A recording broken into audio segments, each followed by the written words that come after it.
आमर सौभाग्य कि निमापड़ा निर्वाचन मंडली रे आज वंदे मातरम कार्यक्रम हिला।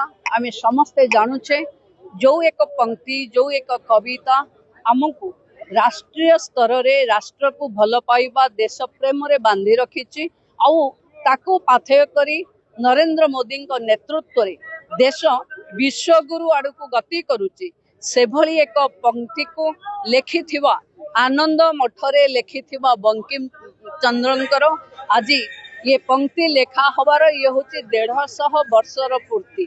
तेणु ये 150 वर्षर पूर्ति पालिबा पई निमापड़ा विधानसभा समस्त भाई भौणी माननको एवं स्कूल कॉलेज रो समस्त छात्री माने एवं मते सुनी पारुथिबा समस्त बंधु माननको मु राष्ट्र प्रेम पई राष्ट्र गीत गाइबा पई अनुरोध। देखंतु आह्वान होची आत्मनिर्भर भारत रो आह्वान अच्छी विकसित ओडिशा विकसित भारत बनैबार।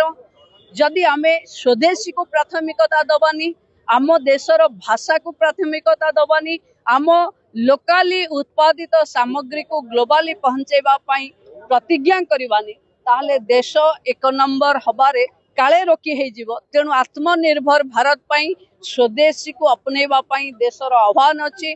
प्रधानमंत्री का आह्वान को आमे साधारण नागरिक हिसाब रे समस्ते स्वीकार करू।